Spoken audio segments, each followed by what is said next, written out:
Evening all, thanks for being here. Ask the board secretary to call the roll, please. Chair Kaplan. Here. Vice Chair Price. Here. Linda Bailey. Randy Collins. I know she's running late. Kendall Taylor. Here. Matt Harris. Here. Hillary Orr. Here. Ajaisha Thomas. Murat Omey. Here. Jesse O'Connell. Here. Okay, Chair Kaplan, you're going to. And Linda's here. Linda's here. 9 present, so have a quorum. Thank you, Madam Secretary. We'll go ahead and start public comment. I have a statement that is policy of the board that we read at the beginning of each public comment period just to set the right tone. We are about to convene into the public comment period of our meeting. All dashboard meetings include a public comment period at the beginning of the meeting, as we believe it is crucial for us to hear from our writers and community members. The board is here to listen. However, please keep in mind that the public comment period is not designed to be a discussion. Accordingly, please do not expect the board to respond to your concerns or questions tonight. We take any concerns and questions seriously and need sufficient time to process and research any issues if need be. Board members will respond to your questions and concerns at a future meeting or have the proper staff member get back to you at the appropriate time. Please note that personnel matters are not a part of the public comment period. However, please note that we take any personnel questions seriously. You are asked to contact the Dash administration with any such concerns.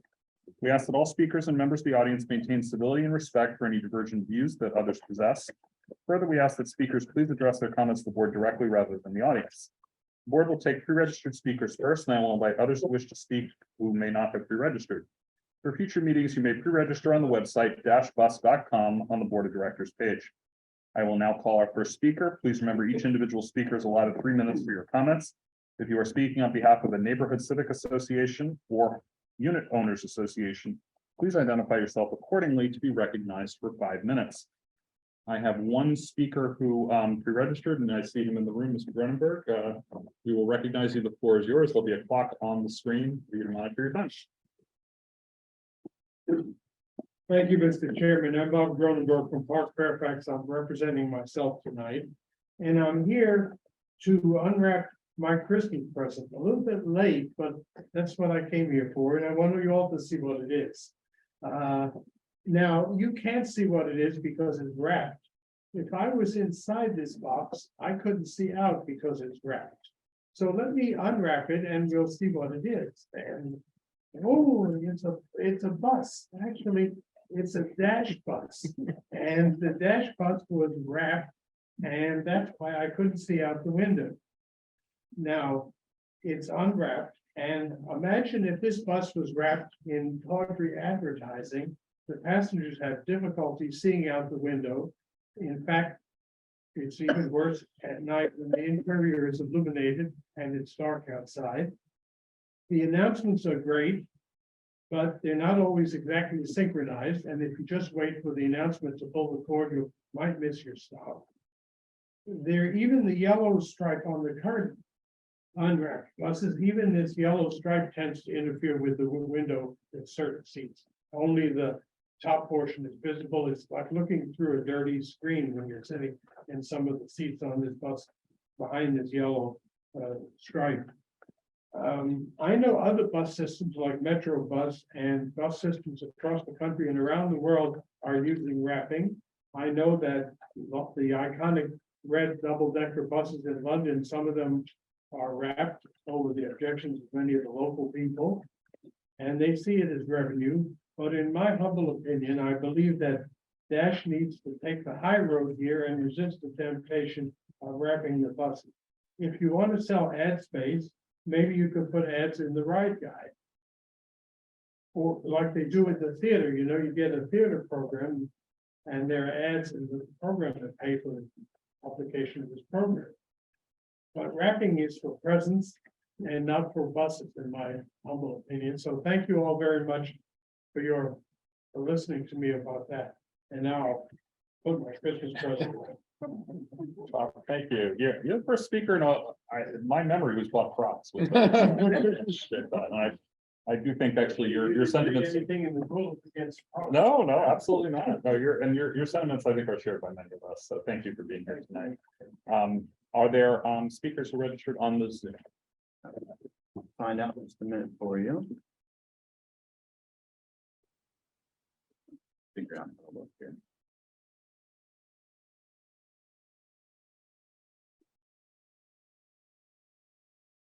Nope, nope. Is there anybody else in the room who would like to speak tonight?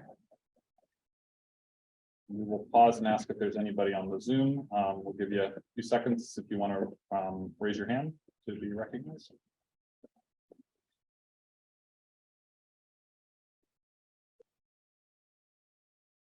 No hands have gone up. All right, public comment is closed. Thank you. Next order of business is the minutes from the February 8th board meeting that were included in your packet. Are there any revisions as the minutes are presented? If not, I'll entertain a motion to adopt. Yep. Moved by Steve, second by Matt. Any discussion? All in favor, say aye. Aye. Any opposed, any abstentions? Do we have to approve the minutes from the stockholders meeting? They were included in the packet just as They're informational. we'll move on to the chair's report and two items tonight. The first is to congratulate all of you on your reappointments to the board of directors. The stockholders took action at their meeting in February, and the slate was reappointed. So I thank all of you for your willingness to continue to serve. We have under our bylaws an order of business that we have to undertake to reorganize the board, which is to select officers of the corporation and the board to serve for the next year. The officers of the corporation are pretty much set in the bylaws. It states if you occupy this position, mostly at Dash, but some in the city, then you are this person. But for the board, we have to elect a chair and a vice chair. So we do that by seating a nominating committee that brings forward a slate of officers. Those who've been here for a while know this routine well. We can seat a 2-member committee and they can report back in April. Basically, you just get a rubric and you just fill it in, a roster, you just fill it in with the names that need to be added. So could I get 2 volunteers to be the nominating committee? Matt? We nominate Randy since she's running late. Oh, Jesse. All right, thank you. So Beth or Josh will be in touch with instructions, and it's something you should be able to take care of quickly, and we'll put on the April agenda to ratify the officers. The second is also having to deal with officers. We have an issue that comes up tonight that affects our vice chair and myself, which is the application that we're going to take up for the FTA on the low or no emissions bus application. So Steve and I are both executive branch federal employees, and so we have ethics rules that we have to follow. And one of them is that you cannot be an agent or attorney for an organization to another federal government agency. And so as a result of the fact that we are applying to FTA and there's a resolution actually that we have actually amended, so the chair will no longer be signing it, but it is felt that there is some opportunity for the head of the board basically to be submitting to be sort of endorsing this and saying to FTA, we support this, that Steve and I, after consulting with the ethics rules, have determined that we should recuse from this item, basically not participate, just so there is no question that we are attempting to be the ATC's agent before the FTA. So what that means is we need to appoint an acting chair for that portion of the meeting. And this will come up once a year when we take this up. And if we get money under FTA, potentially more often, if we have audits that have to be responded to or other follow-ups. And so what I thought is if we just have the board vote and elect someone to be the acting chair for any matters that the chair and vice chair find themselves recused from, then we can, the staff will know how to handle this. Mike, can I share your future plan? Yeah, I would say on or about July 30th, I plan on retiring from federal service. It may be possibly August, but I'll say on or about that time. So I will no longer have any of the issues that I have in addition to the general executive branch conflicts as a career senior executive in the federal government. I'm also covered by additional restrictions. So once I leave, I will no longer have that. So I can serve in the capacity as necessary. So this may just be a one-time issue. By the next time we make, the vice chair may be able to, if Steve remains as the vice chair, be able to act in that capacity. I just wanted to clarify that. But for tonight, if would someone like to make a nomination for a person to be acting chair who will run the meeting for that portion where we discuss this application? Just a quick note that I also need to be recused from. I thought that you might, yeah. We're dropping like flies. Nothing, Matt. They don't have this issue. Well, let me just ask, why can't Josh do it? Just. Well, I mean, he's submit not a it, member of the board, he's a. But to president of submit the corporation. application itself. Well, I think what I've decided is somebody has to at least preside over the board. Well, we decided actually, we're just gonna have Beth be the attesting person on the application, because when I saw it, it originally had my name as signing to go directly to FTA, and I said, well, I know that's out, and then that prompted further reflection. But yeah, but we need someone to run the meeting. And why haven't we run into this in the past? Have we not applied for this type of grant? So we applied for it last year. I voted on this last year, but I had said to the staff that I did not, my name could not be associated with the application. At least we didn't have a resolution like this that at least I saw. So that's what prompted me to. I don't know if we. I don't think we did. it last year.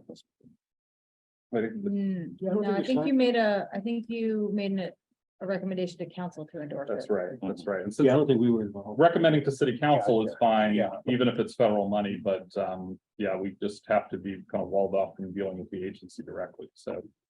This will If I hopefully can, give us a stronger application too. I'm sorry, go ahead. It's just to help the application. Oh, the resolution that Yeah, we yeah. support it. Okay. And based on the advice that when I signed up for the board, I actually had to several meetings with the legal counsel, and what I was advised to do is that even if the endorsement it reads board of directors, it needs to clearly state that board of directors excluding the name. So the minutes will reflect that Yeah, the that three of might be us that are thing that, recused yeah, from yeah, this recused item. And from actually, that I meeting. plan to, I'm gonna go sit in the audience, so I'm not even at the table and vote. I'm just, again, overkill, but I'm just wanna make sure, because it's actually a criminal violation, so it's not just my job, it's. So. I'll say jail time. Really serious. Jesse. I'll sit with you over there. So Hillary nominated Matt nominated Jesse. Which do we want to go? Matt, are you willing? You are the most I'm senior fine, board member. yeah. Are you willing to do it? Yeah, yeah. Okay. When is that next month? No, it's later Oh, this okay. meeting. So basically, when we get to Martin comes up, I will leave the table. So we have a nomination for Matt. Can I have a second? Second, Jesse. Any discussion? All in favor of Matt being the acting chair and any matters that the chair and vice chair are recused from? All in favor? Aye. Any opposed? Any abstentions? Sure. Thank you for your Thank you, service. Matt. As I said, it looks like with Steve's plans that this will not be an issue after this grant cycle. So thank you all for that. We have the nominating committee, and we have that taken care of. So that's all the business I had. So I'll turn it over to Hillary. Thank you. So I had, first on my report was the city budget, but I think we're gonna talk about that a little more during your report, so we don't need to get into it too much. One thing I will call out, 'cause I don't know if you called it out specifically in yours, was that we added $100,000, which, in the overall budget is not much, but it is to support the Envision Route 7 planning study. So we've participated in some meetings that planning effort across the region is taking place. And so we're starting to fund kind of various phases of it as we move forward. So I just wanted to call that out because it's kind of an exciting regional BRT project that we're working on. And then we can talk about the rest of it with Josh's update. Just an announcement that the city had applied for a Safe Roads for All, Safe Roads and Streets and Roads for All program, and it was from TNES. It was our first successful federal application.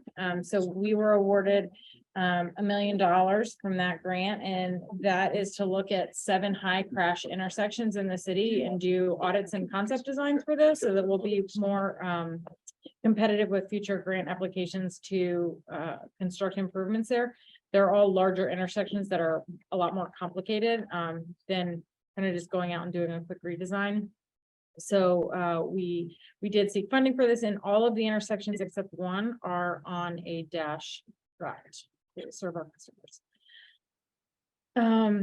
I also wanted to call out that we are submitting a grant later this month. It's one of the COG technical assistance grants and it's actually to evaluate lighting needs to enhance pedestrian safety in certain areas. And I know this has come up when we talked specifically about transit access and amenities and looking at lighting at transit stops. So as we prioritize locations, if we were to get this grant to look at what type of lighting we need for safety, transit stops will definitely be a part of that process.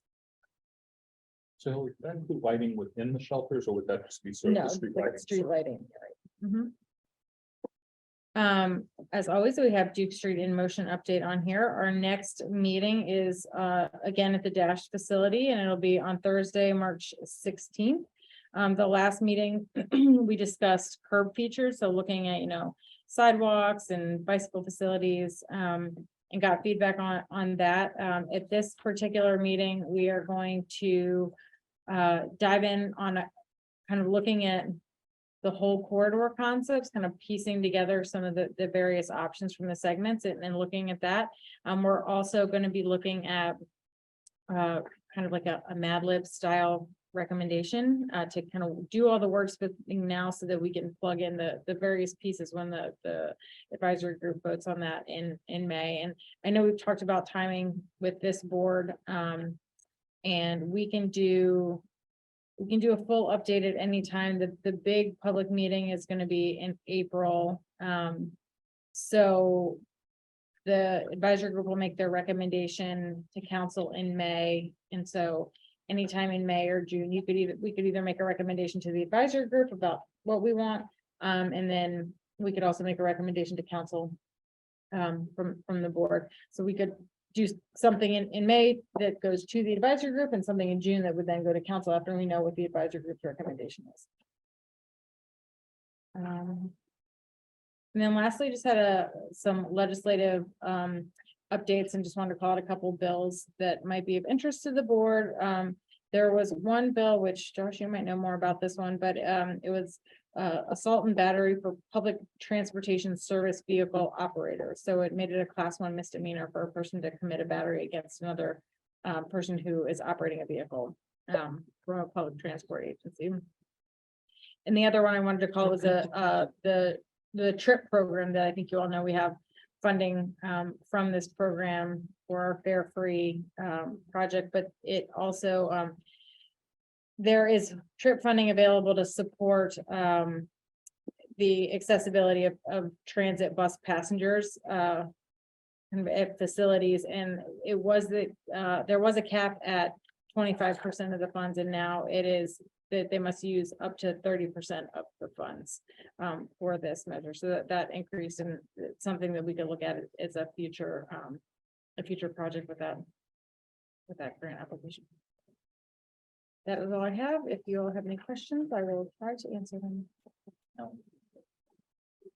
was gonna piggyback on Sure. two of those items, since it might also provide a little bit of context for the board. So starting with the last one, as Hillary mentioned, this HB 2330 is a really important bill, and it has changed some. I think as it heads into its sort of final iteration, but the mandatory minimum has been pulled off.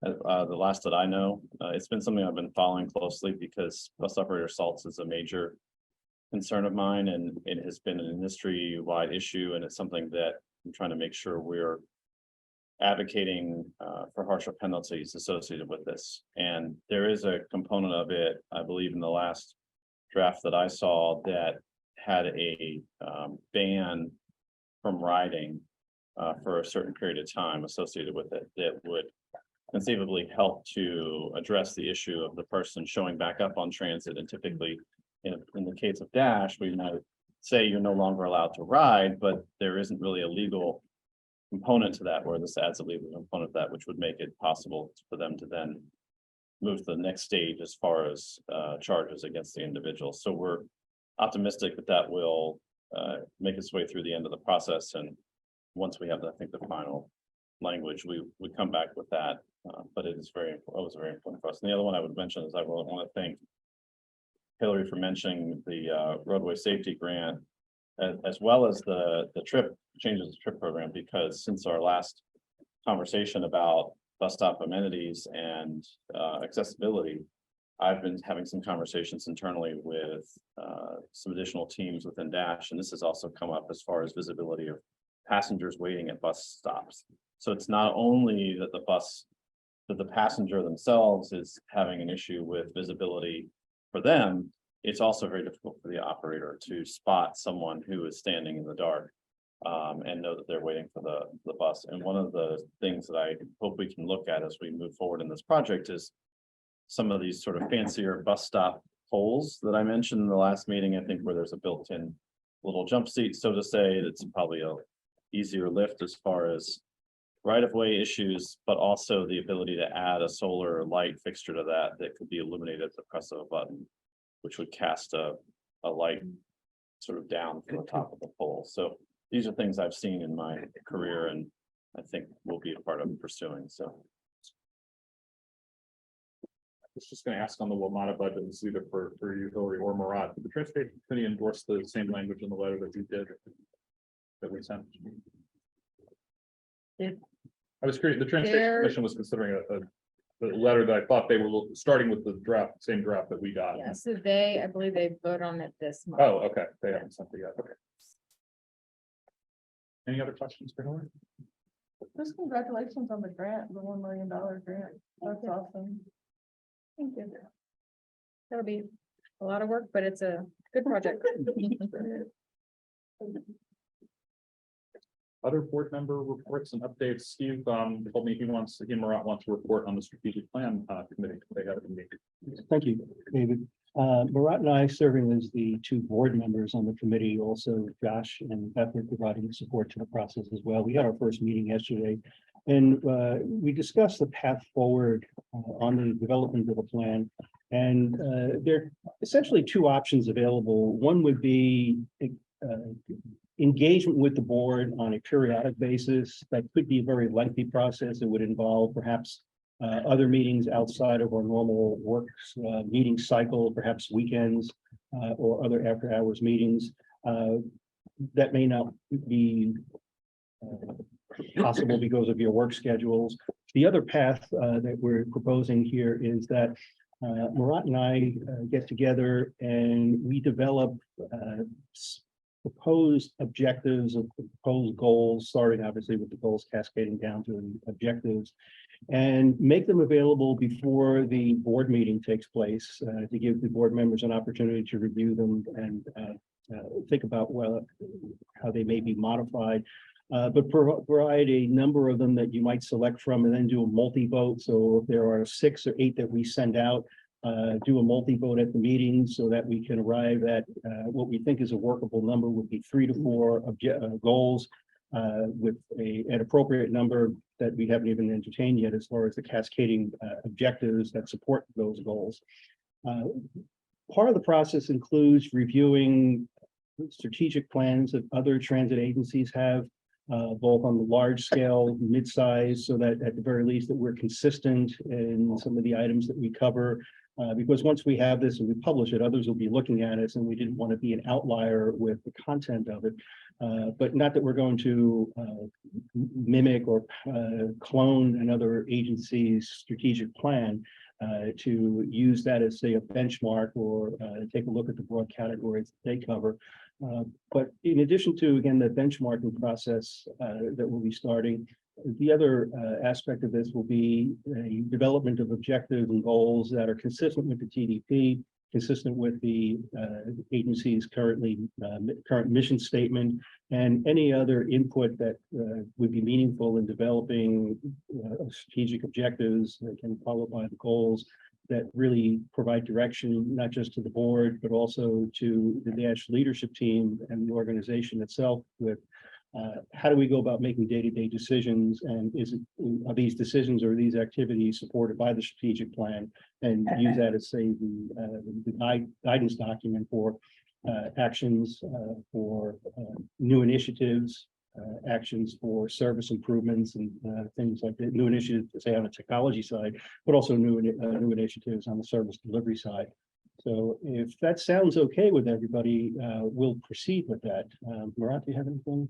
No, yeah, capture it pretty well. Couple things on the not, I don't want to call them guiding principles, but some of the thoughts that we also have is, looking forward into the future is if we designed the elements, the pillars of this strategic plan in a way that each of those pillars could have probably 2 or 3 person, committees to kind of focus on that in the future, right? That finance would be maybe an area of 2 to 3 people who had expertise and willingness and all that, so that would actually give us the opportunity to periodically revisit it and see if there are any updates needed and all that. So we try to align the committees in that way. Remember the structure I was mentioning. So we thought that it would be feasible way to tackle that. And Steve mentioned that there are many alignments that also need to happen. Perhaps one of them is to look at other agencies' strategic plans, but also to look at some of the opportunities that are out there and see if we can align it almost like to present to the outside organizations that we do have a plan, we do have a master plan, we do have a strategic plan, and especially when you're talking about grants and grant applications and things like that, I think those are having a strategic plan, well-aligned plan is always received as a positive kind of a positive mark on the agency side. Because at the end of the day, these grant making agencies, especially FTA or DOT, they look at this consistency, a plan, a master plan, and things like that. So there are a lot of areas that we can leverage this plan. But the idea is, again, like Steve mentioned, to start the process, to get the buy-in from everyone, and then hopefully probably the next iterations are going to be more fine-tuned and all that, but we all agreed yesterday that the process needs to be started, and I think currently it's going to be all 3 of us doing that. And one of the other things that we discussed is if we have these committees, the topical committees, just suggested maybe the staff would be also part of those committees so that we bring more relevancy to the discussions and all that other stuff. So that's kind of like the summary of what we discussed yesterday. And we had discussed over the years the idea of having standing committees dealing with specific subject areas. Once we have the plan, plan finalized, the overall, and I'll just say the 3 to 4, or whatever number it happens to be, strategic goals that we have, that might lend itself to a committee that actually supports that function and has some role in the implementation and execution of the strategic objectives that fall underneath each of those. So it gives us a number of opportunities to engage the board further with other than the traditional monthly gathering. And our goal is to, at the next meeting, have available for discussion the draft goals. It may be a bit ambitious to have for the May meeting, the objectives identified, but I would like to keep this thing moving and live rather than have be a protracted process. And our interest in moving this quickly is so that we can have a document that the board members can review before we take our summer break, so that we can re-engage in September with whatever action is needed to bring it to a successful conclusion. Good timeline. Thank you. Could I suggest to you that when you're thinking about the goals, it might be helpful to look at so we just did the Alexandria mobility plan, and there's a transit chapter in there. So just making sure we're looking at some of those things in the environmental action plan in terms of alignment with the types of things we're saying, because a lot of them might be very close, and if they're close and they'll have the same goals, right? Because they're going to carry through various plans that we already have and that we're already working.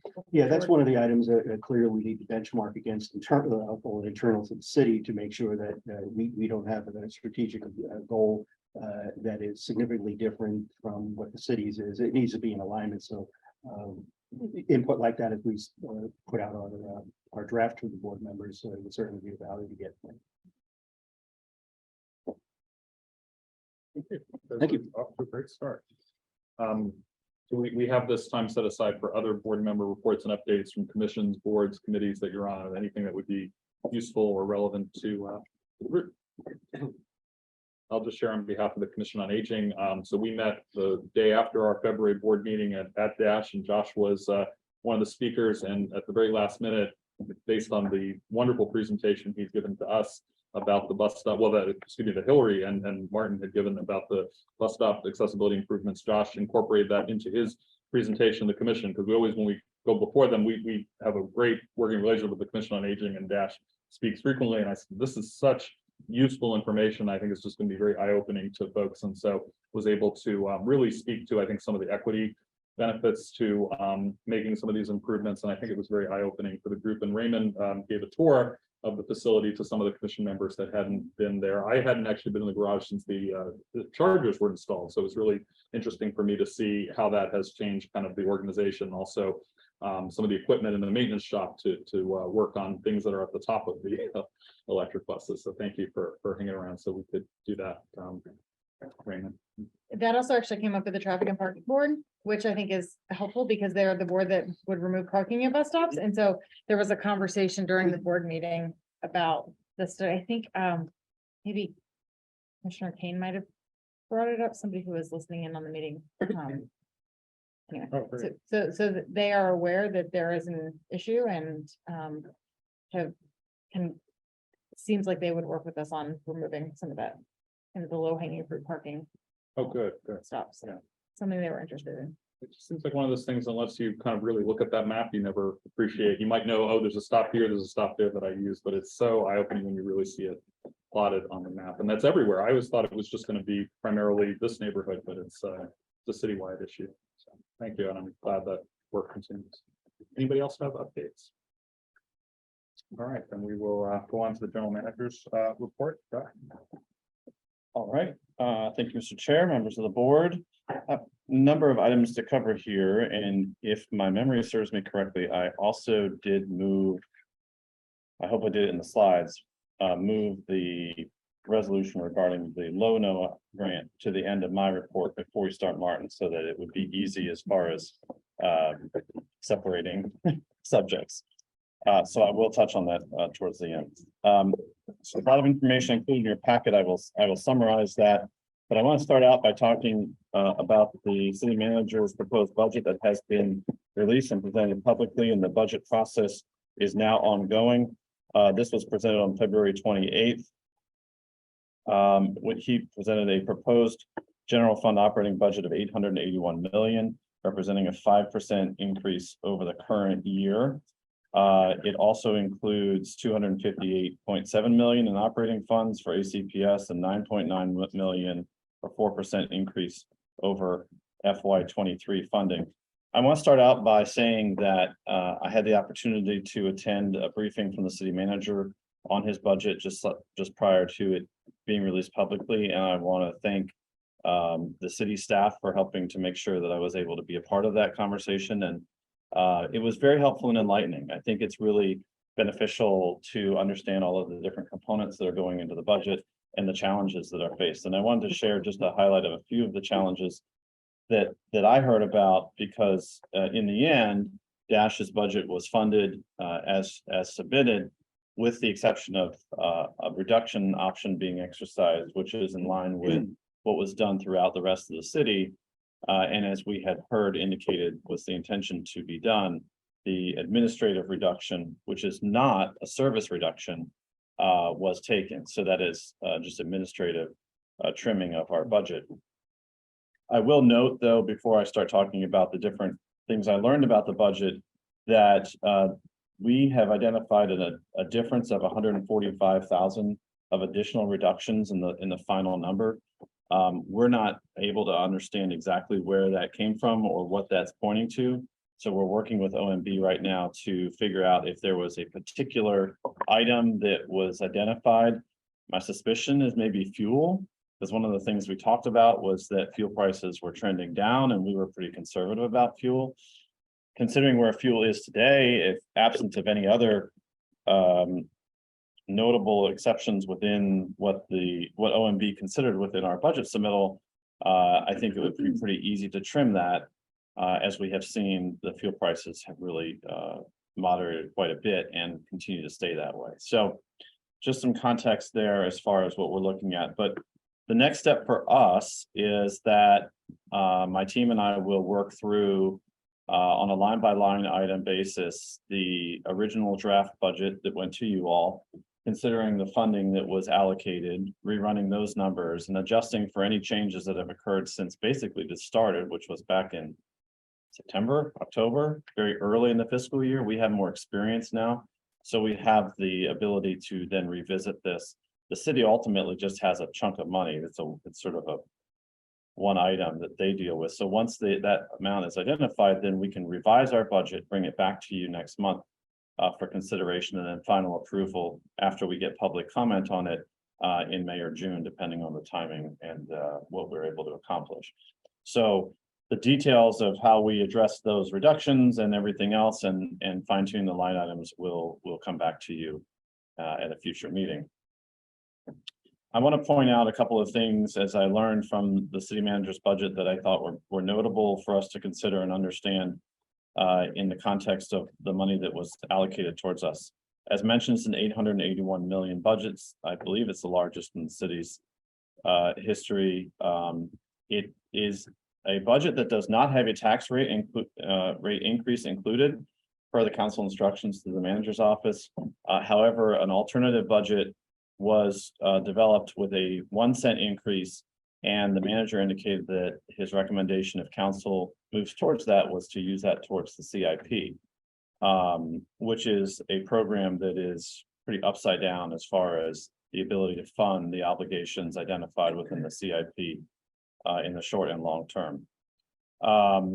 The other key things that have put pressures on the city and the city's budget process, the police and fire CBAs were both ratified here in this current year, and respectively, the police are 4.7 and the fire at 3.4 million in additional expenditures for the city.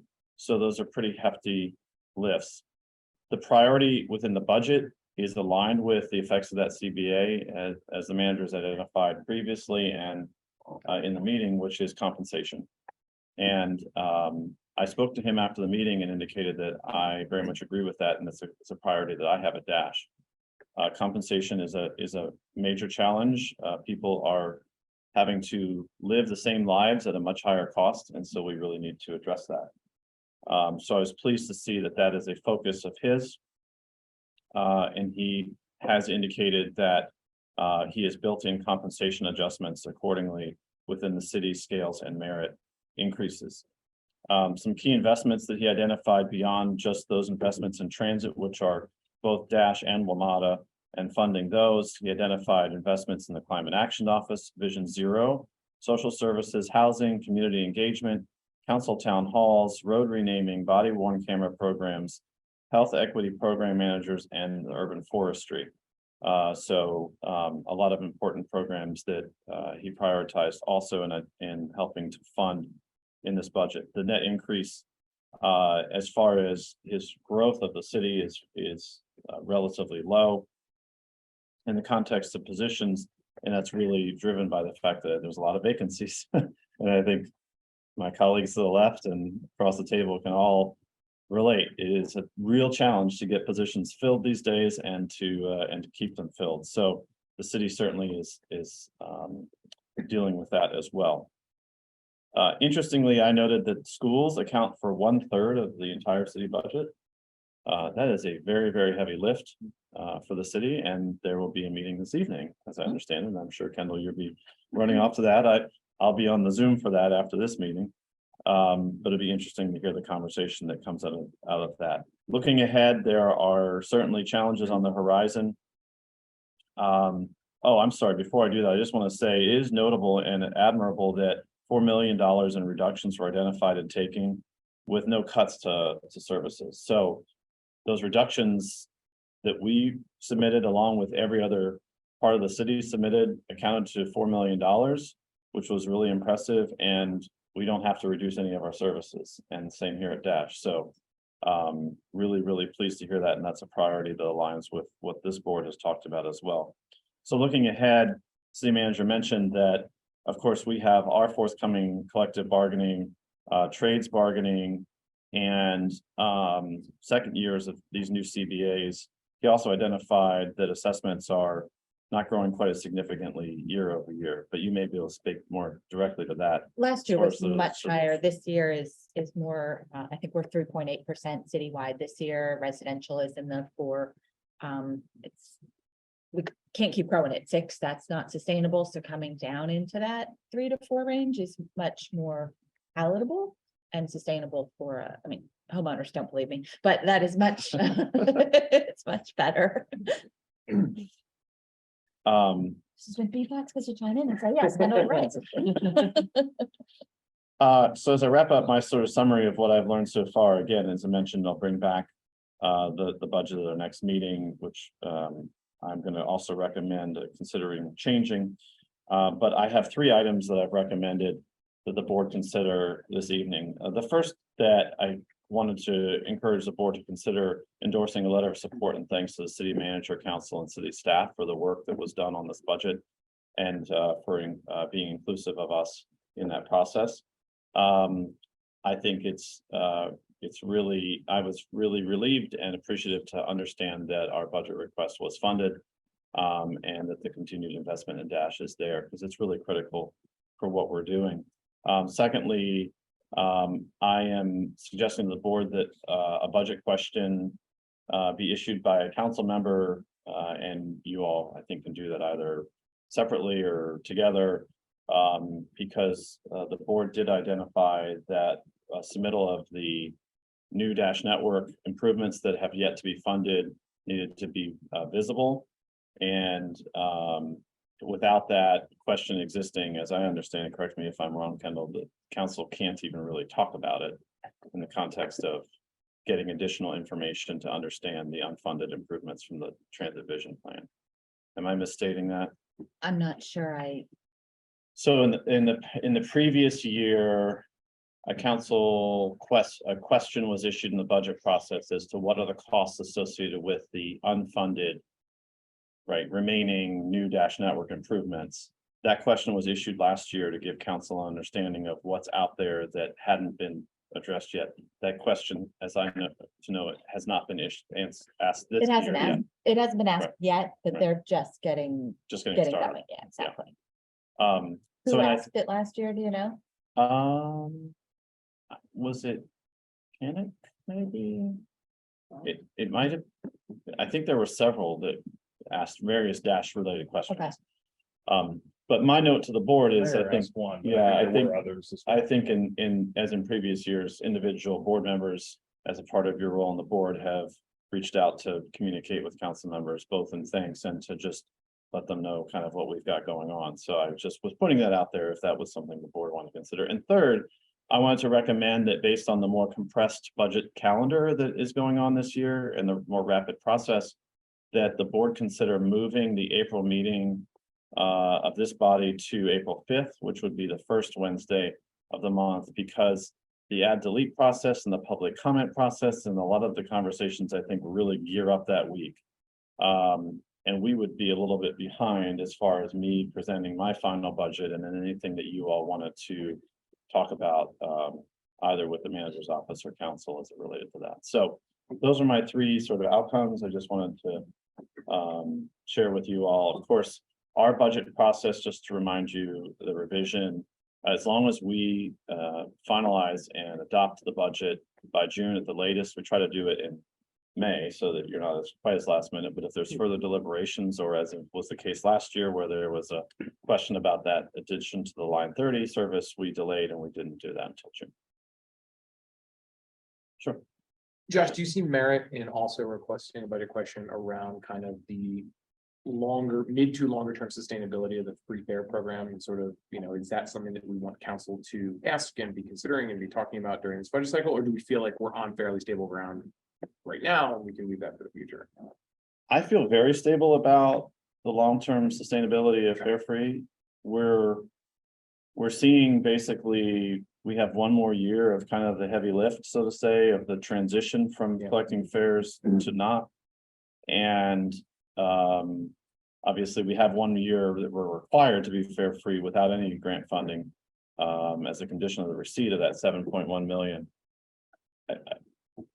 I think my take on it would be if it's something that council brings up, that's fine, we'll be happy to answer it, but I've not gotten a sense from any members or the manager's office or city staff that there's a question about the viability of this, because frankly, it's just been a very, very successful thing. And it's doing a lot to benefit our city.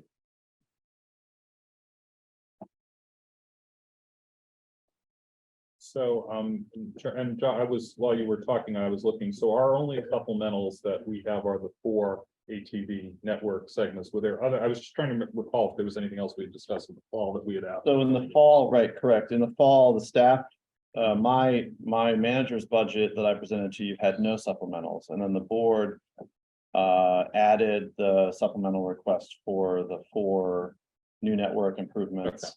There were no other supplementals identified or as a part of this process. The budget we ultimately submitted was the current services budget.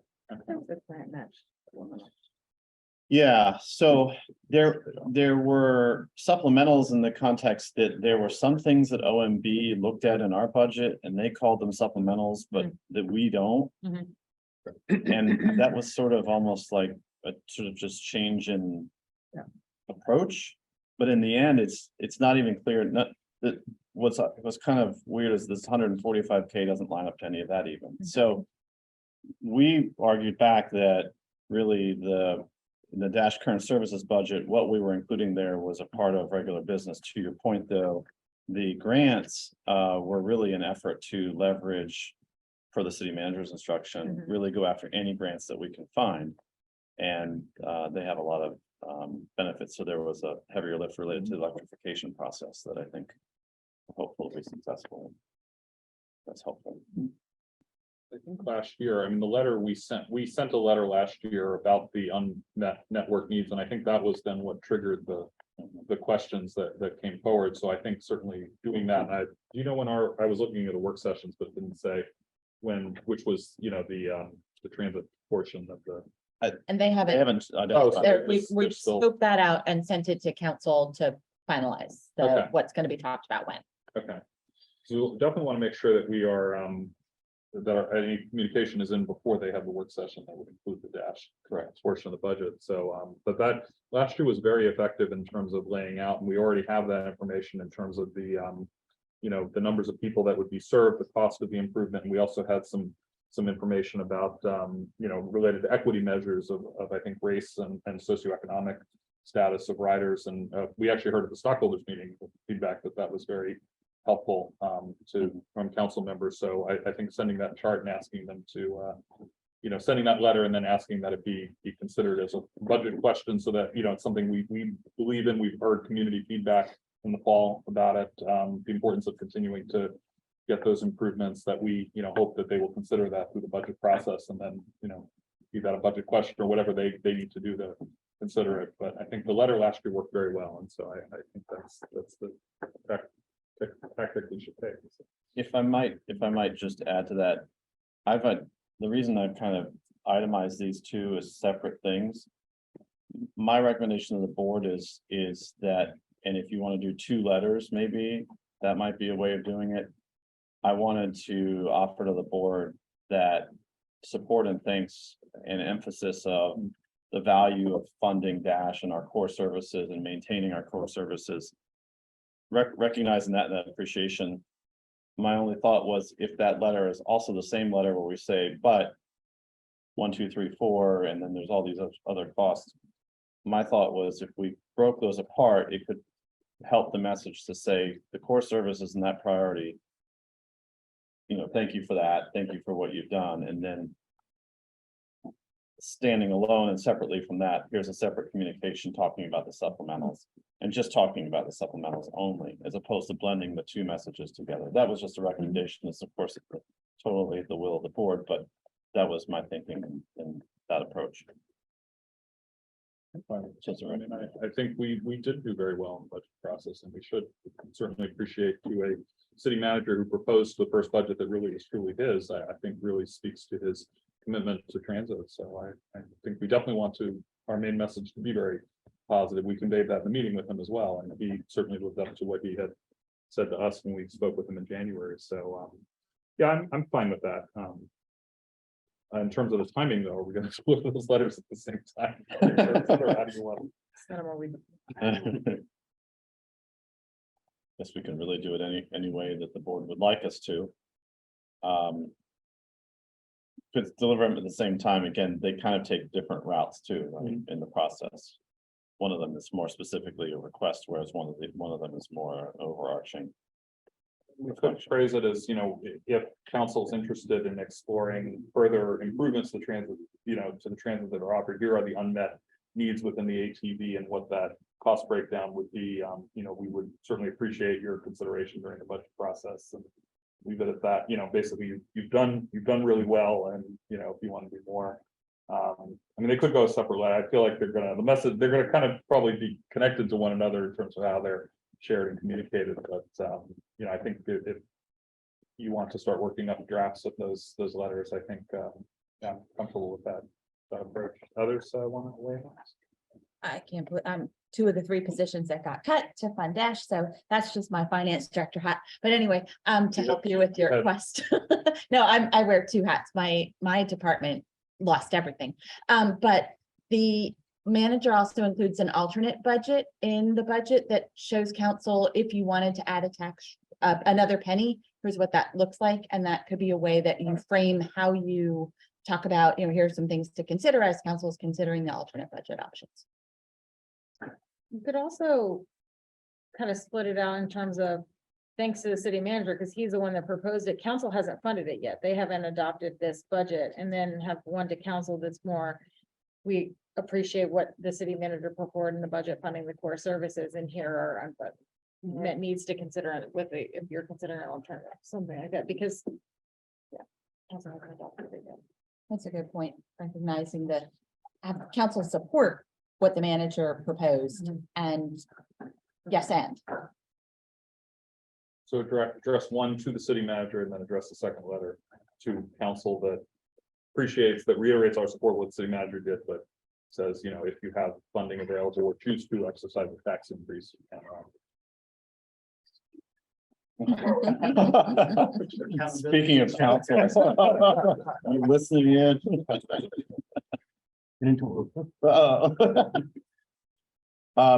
So Mr. Chair, I don't know what, if you just find with consensus, I guess, I can't remember what we did in the previous years, but we certainly can draft this and get it turned around to you pretty quickly and manage the logistics of getting it submitted and whatnot. Okay. We can circulate for comments, can come back to you on the draft letter, and then we can try to incorporate those if there are changes that members have. Is that fair? More stress. I see, and look at the schedule, they have a work session as early as March 15th, but is that, they still haven't decided what they're gonna take up? This is budget work session number 3, March 15th. Yeah, But it's not identified what they're.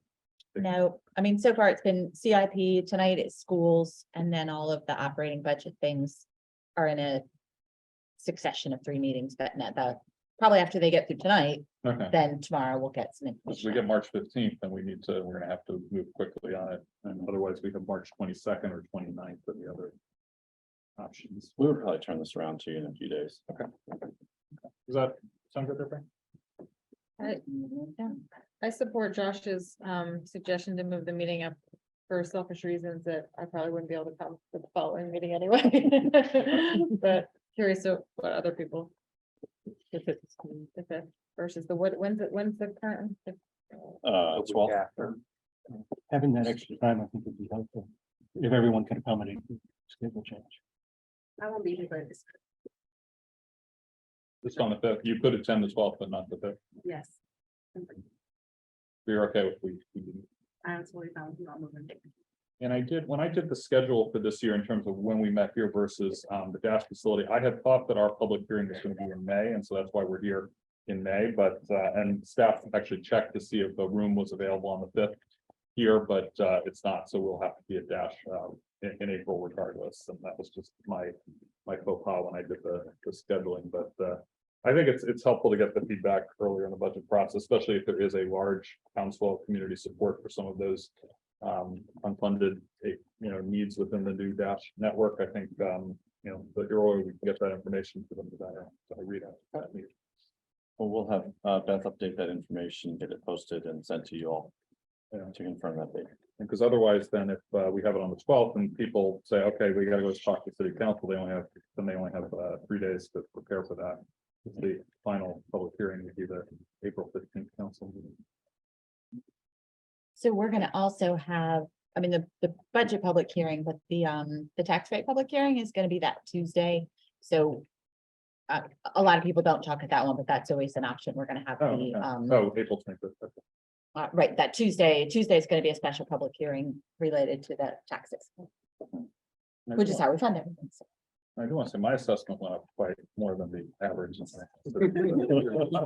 People want to live in Old Town. So, thanks for sitting down.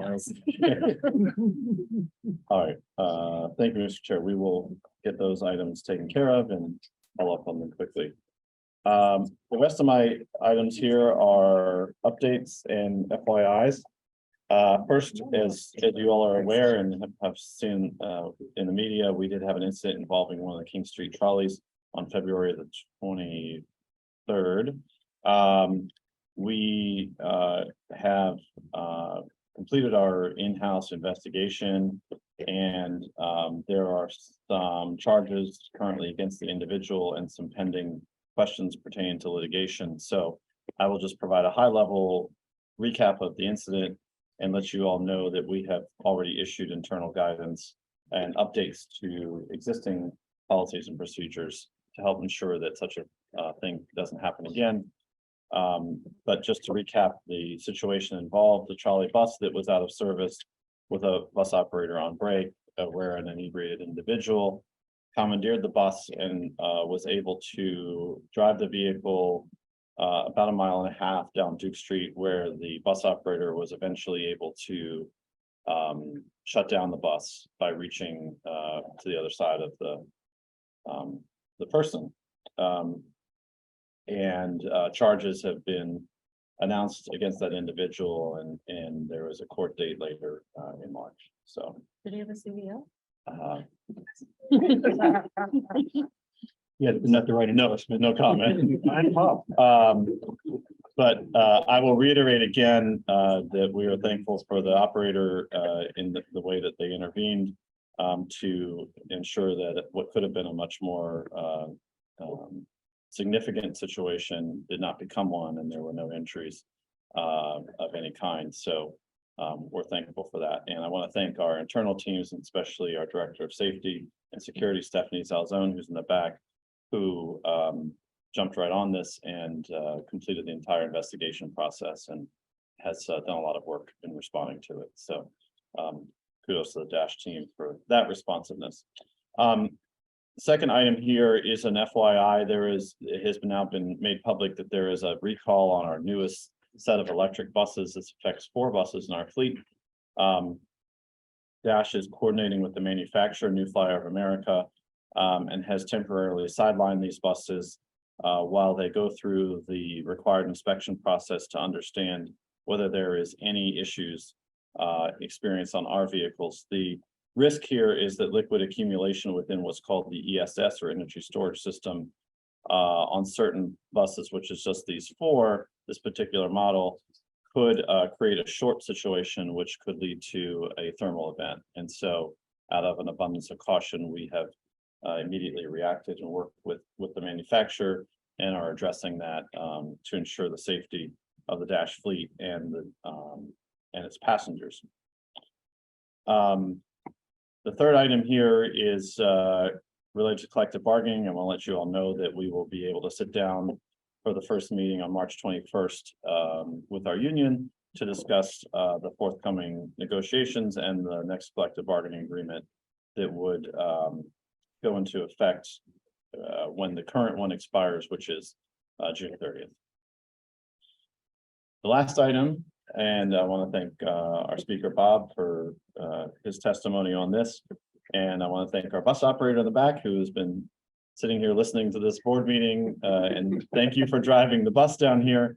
We have brought a bus that has a window wrap on it. It is outside, and we will have that there for a few minutes after the meeting. So if you want, as you exit the building, if you might step onto that bus to, we can have it with the lights on and off to give you a sense of how visible or invisible it is looking out the windows.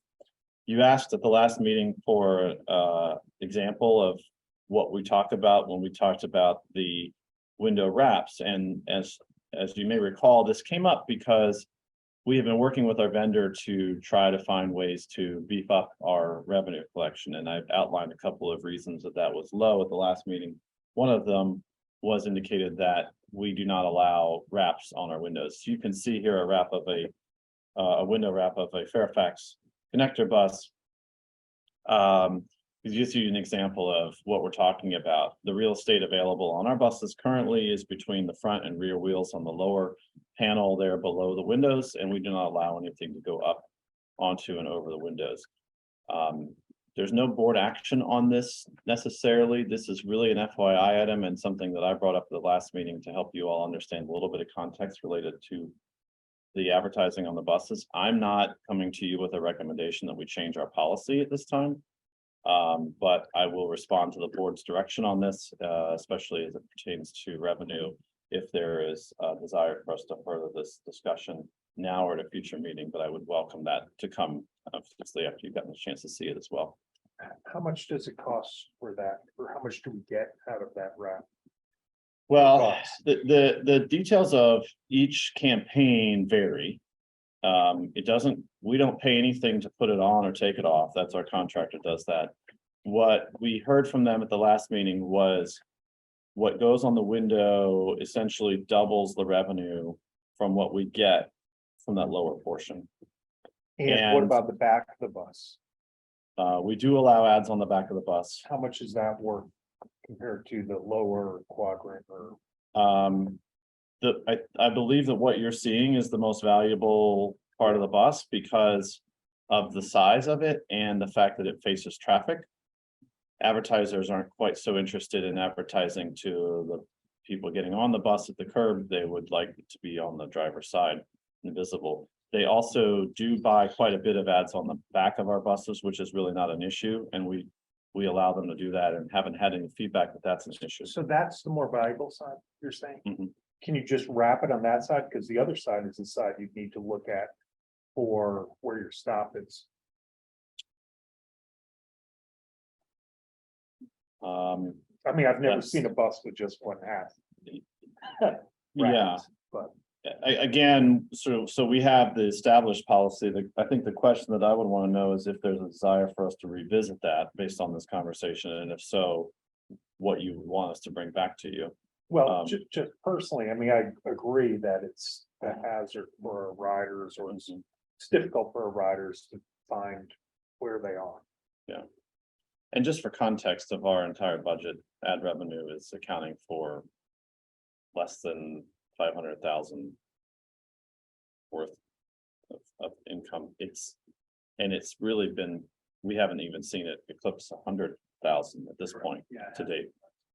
So it has not been, it's not really a lucrative thing. And I think the one thing I will just say in the context of this is I understand that this is really the only way we can bring revenue to the table. One of my approaches, though, is to continue to reiterate the fact that transit, I think, should be viewed as an infrastructure, much like you view fire, police, roads, other infrastructure.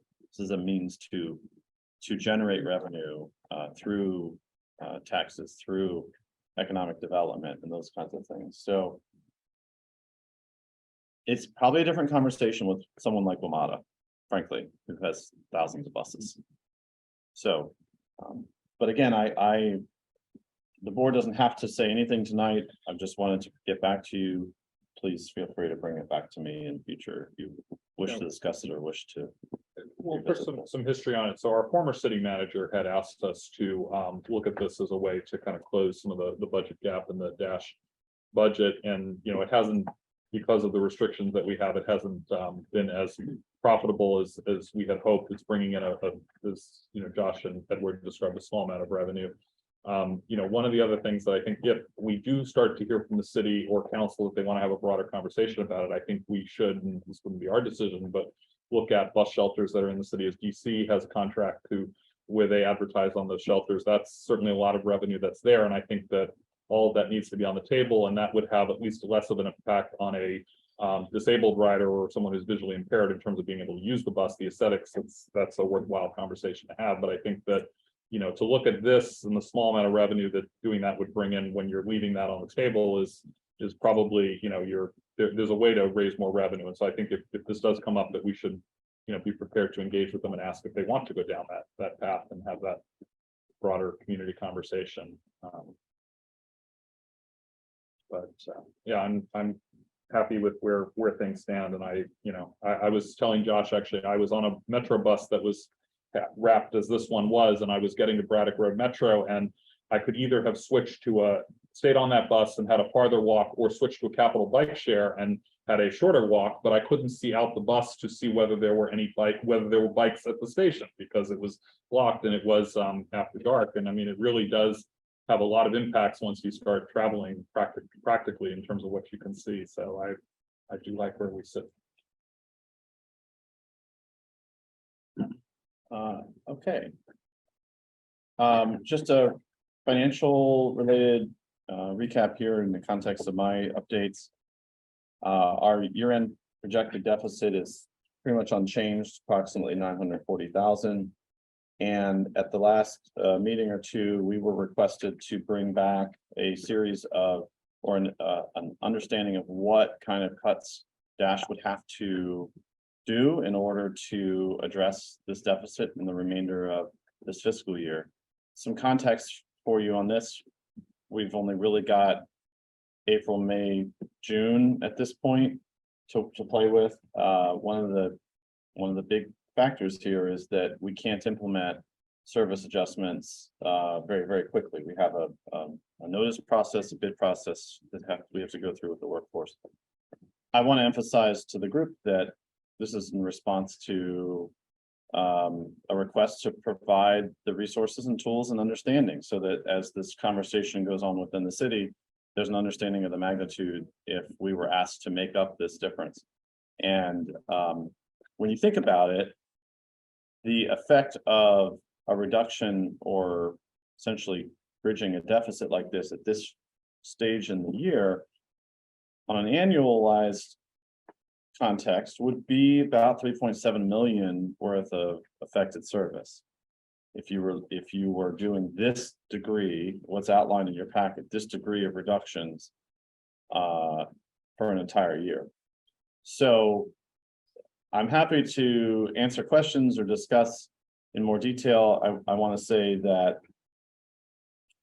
we understand and appreciate the Dash staff understand and appreciate the challenges that the city and the city staff have to navigate, and appreciate that support that has always been there and in the supplemental appropriation process. And we want to be a good partner in doing that and help, to carry that story. And then this scenario essentially is to help illustrate what that would look like. And again, that's outlined in the packet. So I welcome any questions or discussions pertaining to that. Any questions? Yes. So just, have we made our supplemental appropriation request? Okay, all right, but like there, I assume there's like a formal process where they're expecting it, great, okay, so, all right. Okay, then I think what I want to put voice to is I very much appreciate that we're going to be providing this level of detail to go alongside our requests, so that it makes clear that it's not just a like, I want this money, but to actually show what would happen should that not be funded. I really appreciate you guys pulling this together, because I think it's really stark, right? Yeah. And Kendall, you had asked to put together this information, and just sort of thinking of past years when we've gone to supplementals. I don't know if there have been staff discussions, but we have a board haven't had this kind of as a public presentation of just kind of what the impact would be kind of coming in at the end of the year.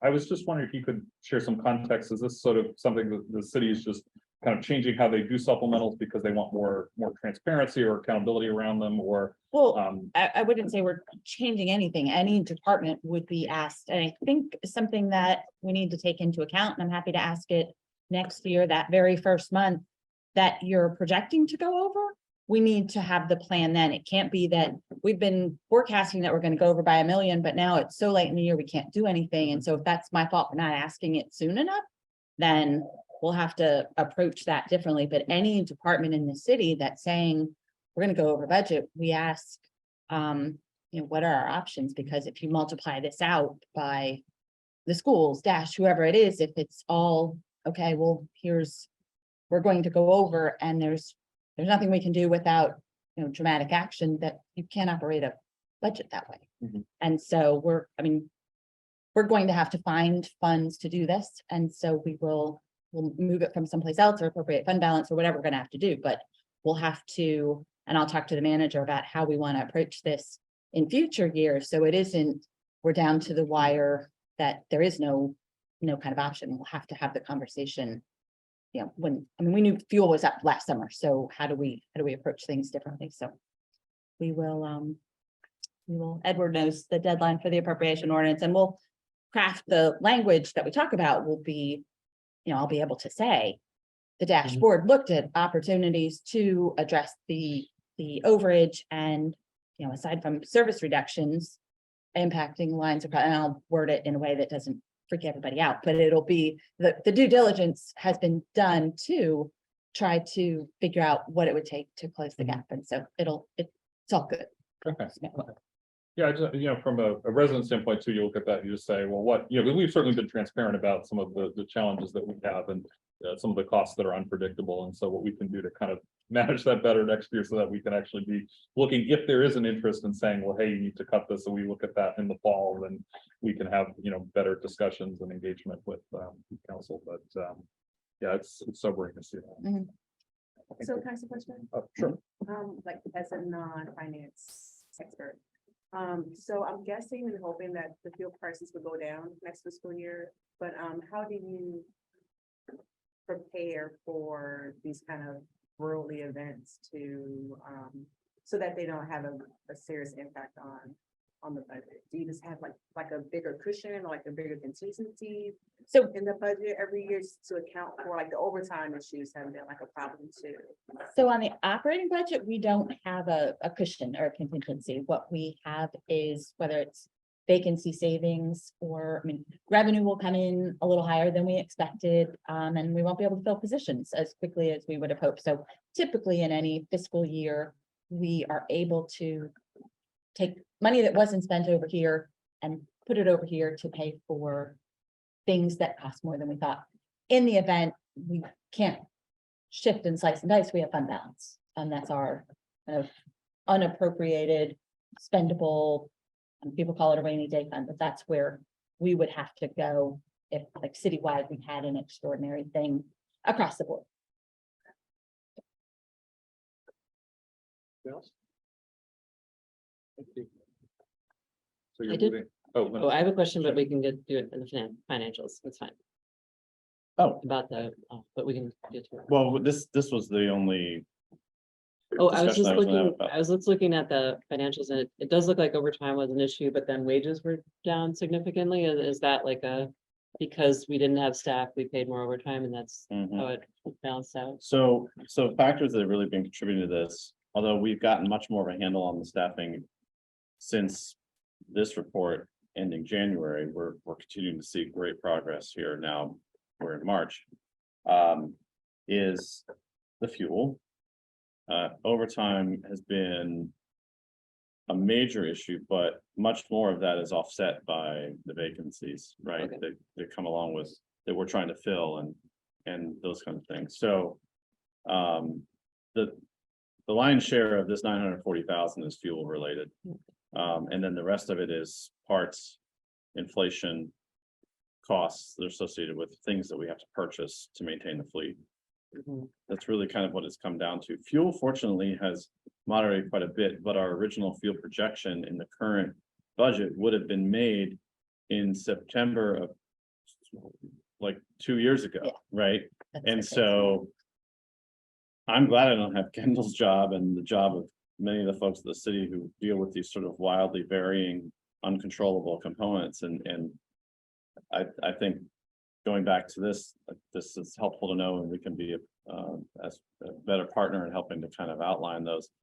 But this really has been coming, all of that we've managed to net out, which has been good. This has been driven by that fuel, and we can't recover that because we're still, even though it's come way down, we're still above the amount that was budgeted, like $2.20. 240 is what was budgeted. It was budgeted $2.40, and we saw fuel prices in excess of $4.50 for months and months and months. Yeah. So it's kind of a hole that just got dug really fast and it wasn't filling it in. This whole kind of inflation cycle happened Yep. from where we were developing the 2023 budget to where we are. It's kind of, I mean, we're seeing it all over the place in capital projects, in parts, in fuel, in everything we do, because it really wasn't that nobody expected it, but we start so far in advance, like the life cycle of a fiscal year is just crazy. Was that your only question on the financial? Yeah, no, I was just curious about that, especially because they're going into negotiations and I Mm. think I brought this up earlier, but I was like, is our compensation sufficient? Is it better to spend more on wages to save money on overtime? In essence, Much of this has been just way more challenges getting people onboarded and keeping staffing levels up compared to what we had seen in the past. All right, Chairman Harris. Oh. Use your power wisely. And I just, for the record, it's International Women's Day, and I'm the only one left who can run this, really? Really? Seniority, come on, it's overrated. Okay, so has everybody had the opportunity to review the resolution 2301 that's in the packet? Or do you need it read? I don't think we need to read it. Does anybody need to read it? Okay. And I could just remind everyone, this is Lono and Bus Facilities both, Right, it's because we're filing two applications. grant for up to $35 million. The resolution is found on page 17 and 18 of the packet. Is there a motion to approve the resolution? Moved by Jason, no, second, yeah. second by Linda. Any further discussion? And Beth, do I sign this? Do you have a copy for me to sign today or? Yes. Okay. All those in favor of approving the resolution, signify by saying aye. I, Any opposed? Motion carries. Thanks. And we'll note the 3 recusals, Yeah, right? yeah. So whoever's taking notes, put that down. That's got all that shit. Unless we want to leak The it. people who are banished to the seats over there, You know, we've got a lot. maybe they don't want to come back. Right now. I'm surprised David didn't just dart. I know. Time to go. We may have to, you know, do some whistleblowers. I was tempted to ask the question. Thank you, Matt. Oh, yeah, thanks. And while I have the Thanks, Hillary. And while I have the floor on this, I want to thank the city staff, particularly Hillary and her team. In addition to the Dash staff, we've been working so hard on this. On our end, Ray is really leading this and is diving much deeper and deeper into electrification, becoming the electric guy. But Hillary and her team have really worked hard and we're really hopeful. I mean, we're gonna do our best to get some money this time. We've got that picture of the FTA administrator in our little letter, our little one pager in front of a Dash bus, so. Here's hoping. Yuri is a very nice person. Yes, yeah. But we're great, we're so happy we have that picture, that's what. Josh, when will we find out if it's, Applications are due. Sorry, April 13th. April 13th. And then they turn around and award them by the summer, I think. It was 90 days last time, but Yeah. I don't know if they haven't said anything this time. I don't think they've said the 90 days. Yeah, they turned it around fairly quickly last time. So now presiding again, Chair Kaplan. Turn it back to you. Good evening, Mr. Chair, members of the board, Josh, I think it's quicker, do you want to? I don't, I will just, Item 6B on tonight's agenda, we just got a ridership update that you guys have in your packets. It's actually the same graph that I shared last month, since we were a little bit further along in the month, and we had January data, so continue to see the strong ridership trends in the winter months, despite the federal workforce not being back. So any questions or discussion on this item? and this, we actually did get to show the stockholders. Martin had those numbers and we slipped them into the slides, so they were able to see these numbers. Okay, so item 6C is the presentation of our draft FY 2024 ATC Transit Development Plan, our TDP. Next slide, Josh. So, this is our annual document where we lay out our plans for the following fiscal year. This year, this time we're talking about FY 24, which starts on July 1st. We talk about service proposals. We talk about any fare changes. That's not relevant right now. But you can see the actual context of the document there. There's an executive summary. We talk a little about system overview, some facts about Dash, and then a summary of our FY 22 performance are in the actual document. The actual document is available at dashbus.com/TDP for anyone who wants to review the full thing. Next slide, please. So basically, the main thing that we're talking about with this document is FY 24, and we're really focusing on service changes. This year, we don't really have a lot going on in our baseline scenario. There are no changes to service levels, no change to fares, obviously. We're just maintaining current services per the budget guidance that we've received. That's means about 325,000 annual platform hours and about 3 million annual miles service, and quite a bit of service. We have noted that the bus stop improvements that we're seeking to make, so we've noted that there. The one thing I do want to highlight with our baseline scenario is that we are assuming a continuation of the your choice grants that we've talked about with this group before. Those are the ones that are enhancing line 35 and 36. We are hoping to, within the next week or two, to have some insight into whether we will actually receive those funds. They're both very competitive, but there is a lot of jurisdictions are requesting funding this time around, a lot more than last time. So we are cautiously optimistic, but I do want to keep that on our radar that we will make sure we get that funding, or we'll start making alternative plans. And then the second scenario that we've included in the TDP for FY 24 is our unfunded ATD improvement scenario. This is the same thing we did last year with some success.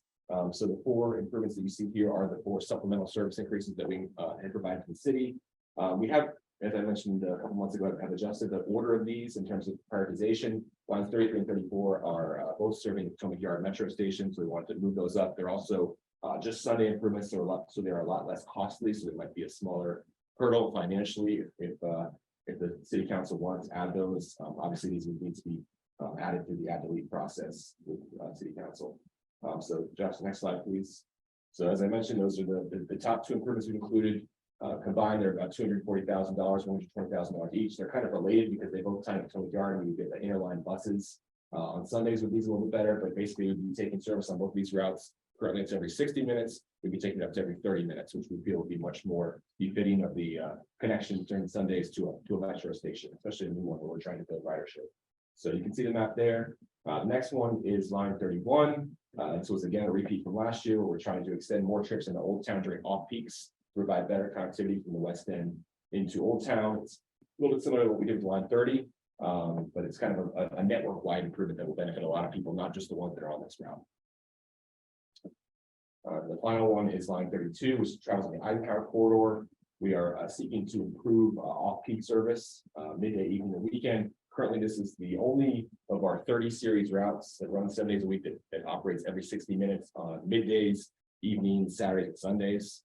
So off-peak service in line 32 leaves a little to be desired. So as part of our ATV recommendations, we're trying to bring that up to every 30 minutes during off-peak periods, which we think will help with ridership.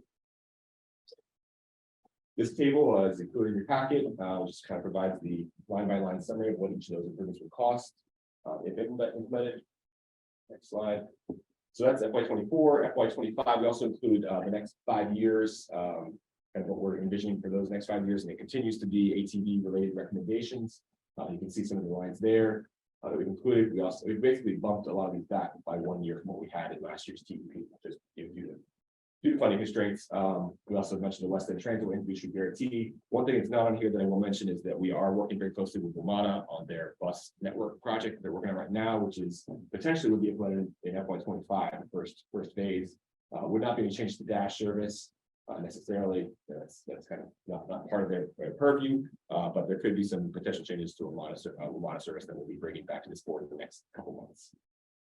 Next slide, please.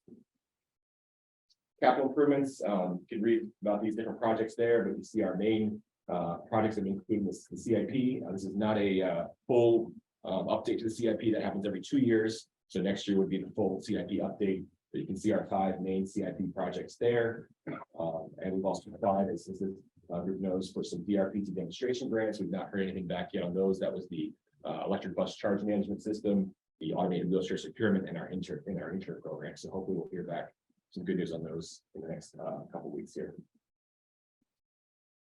Next slide. Just in terms of our calendar going forward, you can see that we're in March. This is our typical process. We are sharing the proposed TDP. Actually, I guess the proposed budget will come next month, this time around. But you can see that in April, we'll have our public hearing for the TDP, and then there could potentially be a board action in May to consider adoption of the final TDP or June if needed. In terms of outreach. So this is some of the outreach we'll be doing. We're going to be doing a couple of community meetings. These will be held in the coming weeks here, Tuesday, March 28th. The 2 dates here we might have to adjust depending on the board schedule, and if we're changing that board meeting to move 1 week up, we'd probably flip-flop those 2 a little bit.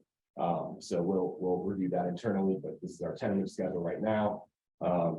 In addition to those meetings, we're going to have a lot of pop-up events, probably leading up to these meetings. So, if we have the meeting on the 28th, we'll probably do 2 or 3 pop-up meetings or pop-up events at different places around the city right before that meeting. So, we talk to people when they're interested. We can say, hey, there's this meeting tomorrow night, and you can come attend and learn more and provide more specific feedback.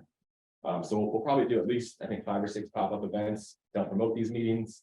We're also going to be doing a lot of onboard engagement with audio, bus posters, doing multilingual outreach. Also, obviously, have online engagement. We've got our website, and then also, I think, community groups that are not listed here, but we're going to be reaching out to a lot of community groups, especially the ones that would benefit from some of these unfunded improvements. Thinking about Casa Turalagua, Alexandria, perhaps Del Rey, and perhaps others. So we're really going to focus our outreach to the community groups on those. Next slide, Josh. Next slide. And that's wraps it up, and happy to take any questions at this point. I assume one of the community meetings at East End and one's the West End meeting. So at this point, we'll plan to do virtual. Oh, okay. But the pop-up events would be spread out around the entire, so we make sure we get good coverage and riding on buses, hopefully cover a lot of different routes to let folks know, but they will be virtual. Okay. Well, that makes sense. I mean, we've gotten very used to doing that, and there'd be a virtual option anyway. One of the things I've been thinking about, we have a lot of bilingual staff who work at Dash who we can engage to help us with these pop-up events as well. And we've got a great team that tends to help. I'm hopeful that we can come up some more participation from our team. And I want to help support that, Martin, from my position, so that we can have those direct engagements be successful and helpful, because that is definitely a challenge for us. Has been.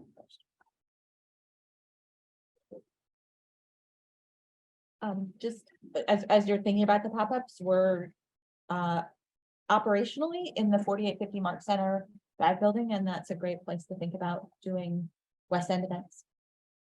Yeah. But I forgot you guys would have a meeting space there. That's a great thing. Lots of, it's 10 stories tall. Oh, wow. Yeah, maybe we should do a board meeting there just to get a sense of, the Yeah. space, and because it is, there's been such an emphasis on connectivity with Dash, so maybe we'll think about that. It's just to rotate, get us a little rotation, and I'd love to see that building too. So I think it would be a good. The ribbon cutting is for April 21. Did you see that? Somewhere around there. Mid-April is when they'll have the ribbon cutting, and that's kind of when it's officially. Okay. Yeah. I think we're actually working with ECHS to do some advertising on our buses to let folks know about new services that are going to be down there too. Great.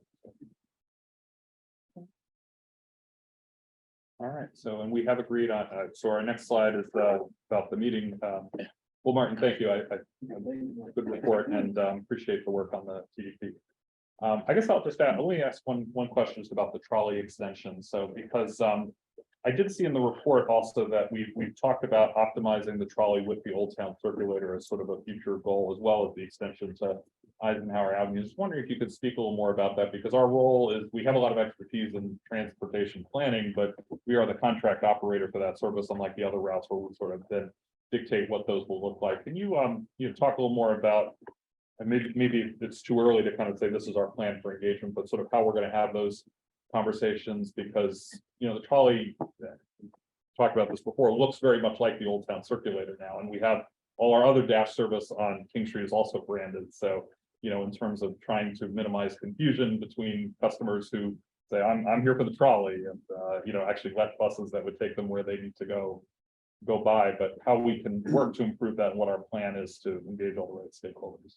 Sure, yeah, that's a great question. We're talking about that a little bit internally in the city as well. And I started the answer, and Heather probably has some thoughts as well. But I think there are really two things that happen before we can extend the trolley. First, it's going to require additional vehicles that will need to be purchased. We still have not identified the funding or a mechanism to get those additional 2 to 3 trolley vehicles. And the second is that there'll be a significant increase in our operating costs for the trolley. It is a significant extension. Kind of seems like it's just kind of a small jump over there, but it does take quite a few additional hours to get to cover that. So, obviously that would require, a lot of input from city council, I think. Hillary, you have kind of a little more insight on the process that we need to go through the city council for the trolley. Is that something that you guys? Yeah, I think it would just be going through the budget process, and it would be a supplemental, where we have to figure out where that priority lies. Is the truck, because we're getting closer to when the vehicles existing that we have are going to have to be replaced. Is that 2025, if I'm remembering correctly? 5 of the 6 trolleys are due this year. Five of the 6 are. They're part of the loan note. They're part of the loan, okay.